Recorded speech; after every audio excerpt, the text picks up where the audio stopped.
Nggak sampai 20 tahun, 232 tempat ibadah ditransform jadi gudang. Pembela minoritas. Tuduhan yang udah disebar kemana-mana, padahal masih tuduhan doang. Sorry nih bapak-bapak, di papan itu kan sudah ada tulisan. Tidak boleh ada obrolan dan kostum berbau religi di sini. Mungkin hak dan kebebasan itu tidak berlaku untuk orang yang masih beragama. Assalamualaikum. Gila, rapi banget. Ini mah kerjaan hacker.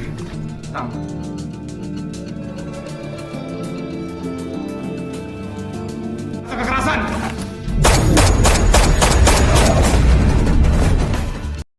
Oke, di video kali ini saya akan membahas film yang berjudul Tiga Alif Lam Mim. Film ini menceritakan negara Indonesia yang merubah namanya menjadi Libernesia di tahun 2036 yang menganut paham liberal yang menjunjung tinggi hak asasi manusia. Jadi aparat negara dilarang menggunakan peluru tajam dan hanya diperbolehkan menggunakan peluru karet untuk melumpuhkan jika ada suatu pemberontakan. Oke, untuk kalian yang penasaran, kita langsung aja ke ceritanya.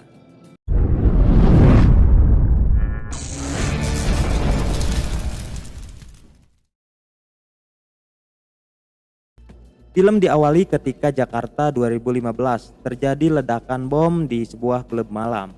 Dan banyak juga kejadian pemberontakan yang terjadi dari tahun ke tahun, sehingga membuat masyarakat demo turun ke jalan dan meminta pemerintah untuk memperbaiki semua kekacauan. Bahkan aparat menembak dan membunuh demonstrasi dari berbagai pihak yang membuat masyarakat mengecam pemerintah dan meminta untuk aparat hanya menggunakan peluru karet untuk menahan para demonstran dan melumpuhkan para kriminal, sehingga peluru tajam diilegalkan. Sampai di tahun 2026 Indonesia menjadi negara liberal yang terlihat damai dan anti kekerasan. Dan dibuatnya peraturan agar aparat hanya menggunakan peluru karet untuk melumpuhkan para kriminal. Dan agama mempunyai citra buruk di mata masyarakat maupun pemerintah. Di tahun 2036 terlihat sekelompok aparat negara yang akan menyergap bos kriminal yang ada di dalam gedung.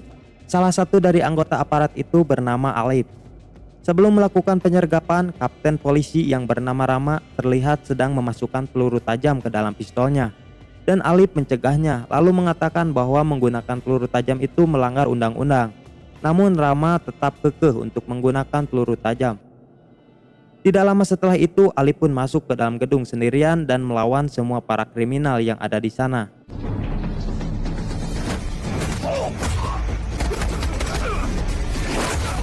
Sampai di atas gedung, Alif bertemu dengan bos kriminal itu.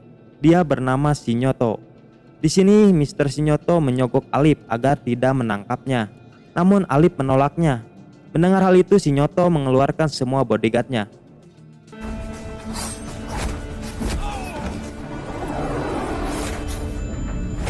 Setelah selesai bertarung, Sinyoto ditembak seseorang dengan peluru tajam yang entah dari mana asal tembakan itu.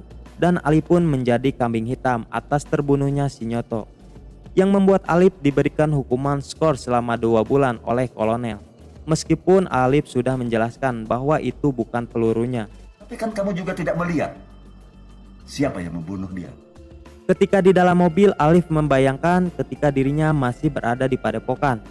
Dan film akan lebih berfokus kepada 3 orang pemuda yang bernama Alif, Lam, dan Mim. Mereka dibesarkan bersama di sebuah padepokan di pondok pesantren. Hingga pada akhirnya mereka memilih profesi yang berbeda.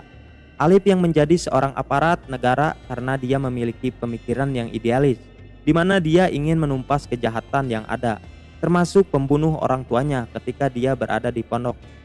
Lam memilih menjadi seorang jurnalis untuk mengabarkan sebuah kebenaran kepada dunia. Lam mempunyai sikap teguh pada kebenaran dan berusaha menjadi mata masyarakat. Sedangkan Mim memilih tinggal dan mengabdi di pesantren yang membesarkan mereka bertiga. Mim sangat menghormati kiainya, bahkan jika harus mengorbankan nyawanya, dia akan terus membelanya. Mim lebih jago dalam bela diri, mungkin karena dia terus berlatih ketika di pesantren. Scene berganti ketika Alif sedang mengikuti seorang wanita yang dicegat di sebuah gedung tua.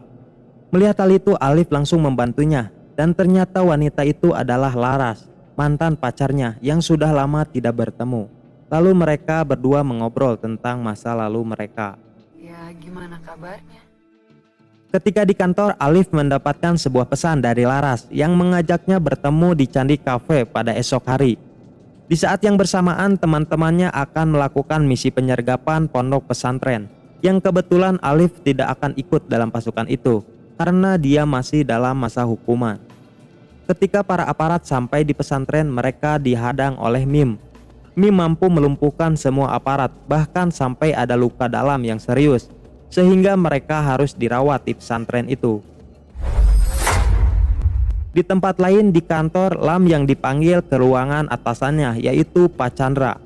Di sini Pak Chandra memberikan selamat kepada Lam karena hasil tulisannya yang bagus, bahkan sampai masuk nominasi jurnalis terbaik. Lalu menyuruh Lam untuk menuliskan tentang perkembangan peradaban modern dan pernikahan sesama gender yang telah disahkan, dengan diberi sedikit bumbu kebohongan agar lebih dramatis. Namun di sini Lam menolaknya karena semua yang Lam tulis itu adalah hasil nyata yang ia lihat.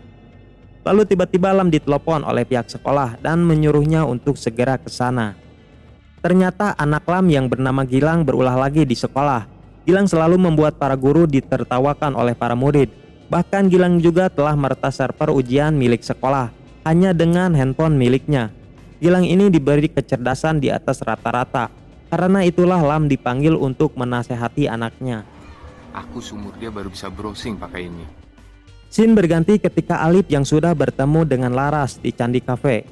Namun ternyata Laras tidak merasa mengirimkan pesan kepada Alif untuk menyuruhnya ke sini. Bahkan Laras menyuruh Alif untuk segera pergi dengan alasan karena dia sedang bekerja. Namun Alif menolaknya dan memilih untuk menunggu Laras sampai dia selesai bekerja. Aku tunggu di sini ya. Tidak lama setelah itu ada 3 orang yang memakai baju gamis masuk ke sana dan memesan makanan. Namun mereka malah diusir karena restoran itu sudah melarang ada orang yang memakai baju gamis. Namun mereka menolaknya karena tujuan mereka ke sini hanya untuk makan saja, tidak untuk melakukan apa-apa. Kemudian Alif berbicara kepada mereka dan menyuruh mereka untuk pergi dengan alasan kenyamanan semua yang ada di kafe. Assalamualaikum. Tidak lama setelah mereka pergi, terjadi ledakan bom di sana dan langsung diselidiki oleh anggota aparat. Bahkan Lam juga datang ke sana untuk mencari informasi. Di sana Lam melihat ada parfum di tempat kejadian dan ternyata itu adalah parfum Alatar yang hanya diproduksi di pesantrennya Mim. Ada hubungannya sama pondoknya Mim.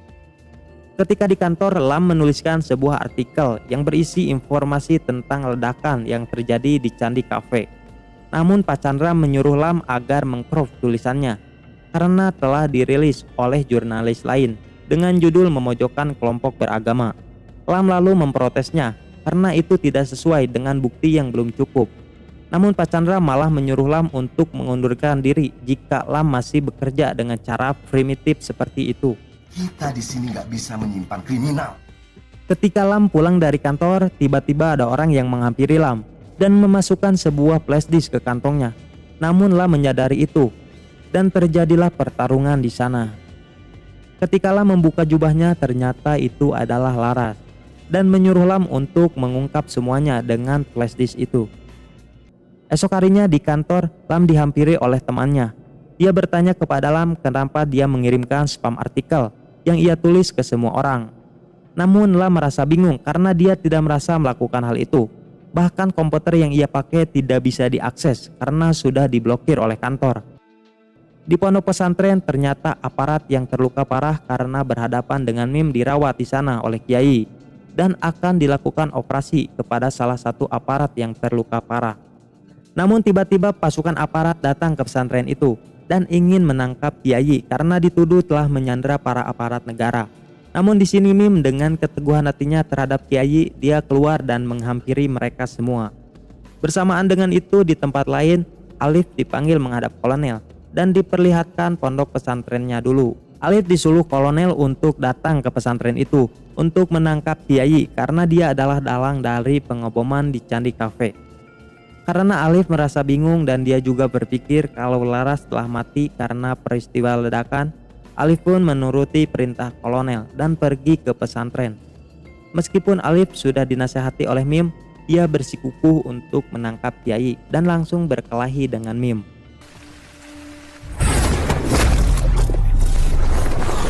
Tidak lama kemudian Kiai keluar dan memisahkan mereka dan memilih untuk menyerahkan diri kepada aparat agar tidak ada pertumpahan darah.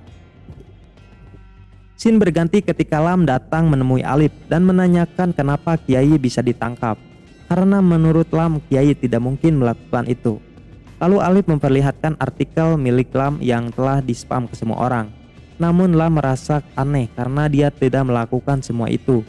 Lalu Lam memberitahu Alif bahwa Laras masih hidup dan memperlihatkan flashdisk yang diberikan oleh Laras.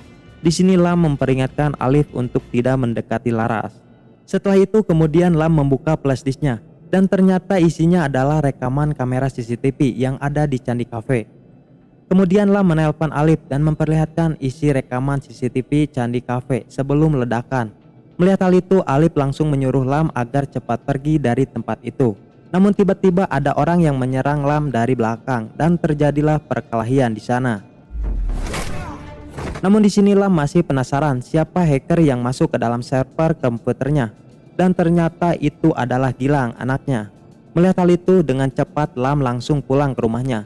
Namun itu terlambat, karena ketika sampai di rumah Lam melihat istrinya telah meninggal dan Gilang yang telah terbaring. Jadi di sini server komputer yang ada di rumah Lam terdeteksi yang spam semua artikel, sehingga membuat keluarga Lam jadi incaran. Setelah itu Alif datang dan langsung membawa Gilang ke pondok pesantren, karena kalau ke rumah sakit belum tentu aman. Tidak lama setelah itu Alif masuk ke ruangan perawatan dan tanpa sengaja Alif melihat teman bersama pasukannya yang sedang dirawat di sana. Lalu temannya itu mengatakan kalau dia merasa bingung siapa yang benar dan siapa yang salah. Gua nggak tahu lagi mana yang salah. Scene berganti ketika di pemakaman Genis, istrinya Lam. Di sini Alif mulai menyadari bahwa Kiai tidak mungkin melakukan pemboman dan ada kejanggalan dari ledakan di Candi Cafe. Lalu Alif memperlihatkan peluru tajam yang ada di rumah Lam dan pemiliknya itu adalah Rama, yaitu kaptennya. Di sini mereka bertiga bersepakat untuk menyelidiki semuanya. Namun tiba-tiba Alif mendapat pesan dari kolonel untuk bertemu dengannya. Sebelum Alif bertemu dengan kolonel, dia memasukkan sebuah kamera di matanya untuk jaga-jaga dan untuk memancing siapa sebenarnya dalang dibalik ledakan di Candi Cafe. Tidak lama setelah itu Alif melihat orang yang berpakaian gamis yang pernah ia temui di Candi Cafe sebelum peristiwa ledakan. Lalu mereka menjelaskan kepada Alif bahwa saat itu ada orang yang mau membeli parfum mereka dan janjian untuk bertemu di kafe itu, tapi mereka malah diusir oleh pelayan di sana. Dan tanpa mereka sadari, tas yang berisi parfum dan sertifikat tertinggal di sana, yang membuat adanya barang bukti kalau pesantren inilah yang telah melakukan pemboman itu. Lalu Lam menjelaskan kalau mereka telah dijebak sebagai kambing hitam dan Alif juga termasuk target di peristiwa ledakan itu. Kemudian Alif pergi untuk bertemu dengan kolonel dan Mim juga pergi untuk menemani Kiai di pengadilan. Sedangkan Lam tetap di pesantren untuk mengawasi kamera yang sudah ditempelkan di mata Alif. Ketika Alif sedang mengobrol, tiba-tiba Laras datang dan kolonel memberitahu Alif bahwa Laras adalah anaknya sekaligus agen penyelidikannya. Dan mereka sudah tahu bahwa Laras telah memberikan Alif flashdisk sebagai barang bukti rekaman CCTV Candi Cafe. Sehingga Alif diberi racun di dalam kopinya dan Laras disuntikan racun di punggungnya. Setelah itu akhirnya kolonel mengaku kalau dialah yang menyuruh orang untuk meledakkan Candi Cafe. Lalu dia memberikan Alif satu vaksin untuk sembuh dari racun dan harus memilih siapa di antara mereka berdua yang pantas untuk hidup. Namun tanpa mereka ketahui, semua pembicaraannya itu telah direkam oleh rekaman yang ada di mata Alif dan akan segera disiarkan oleh Gilang. Di tempat lain, ketika Mim sedang menemani Kiai di pengadilan, tiba-tiba ada seorang pengungsi di pondok pesantren datang dan berteriak. Tak berselang lama, bom di gedung itu pun meledak. Setelah kejadian itu, kolonel menyuruh seseorang untuk membunuh saksi di sana yang masih hidup. Di tempat kejadian ternyata Mim dan Kiai masih hidup. Melihat hal itu, wartawan di sana langsung merekamnya diam-diam. Pak Kiai mengatakan ketidaktahuannya tentang semua ledakan yang dituduhkan kepadanya. Tapi dia juga tidak akan kabur dari pengadilan. Tidak lama setelah itu, orang suruhan kolonel datang dan membunuh orang-orang di sana yang belum mati. Dan ternyata dia adalah guru bela diri Mim ketika di padepokan. Mim pun kaget, tetapi dia harus melawan gurunya itu. Sampai Lam datang dan membantu Mim untuk melawan guru mereka. Di luar sana Gilang sudah menyiarkan semua rekaman, termasuk meretas rekaman wartawan tadi. Melihat hal itu, atasannya menyuruh untuk membunuh supir dan kolonel, karena kolonel telah gagal dan sangat membahayakan atasannya itu. Lalu dia memberikan pistolnya kepada kolonel. Saat dia keluar dari mobil, kolonel ingin menembaknya dengan pistol yang diberikannya tadi. Tetapi tembakan itu malah berbalik ke penembaknya. Alip yang mengikuti pria itu akhirnya bertemu ketika dia sedang menelpon dengan atasannya. Dan Alip langsung menghajarnya dan menyuruh dia agar mengaku siapa sebenarnya di balik semua ledakan yang terjadi. Karena dia tidak mau membocorkannya, Alip pun langsung membunuhnya dan mengambil handphone yang masih tersambung ke atasan pria itu. Dan ternyata dialah dalang di balik semua ledakan yang sebenarnya. Dan film pun selesai. Mungkin film ini harusnya ada film terusannya ya, karena dalang sebenarnya itu belum tertangkap. Tapi karena film pertama ini saja tidak bisa tayang, jadi kemungkinan film keduanya juga tidak ada.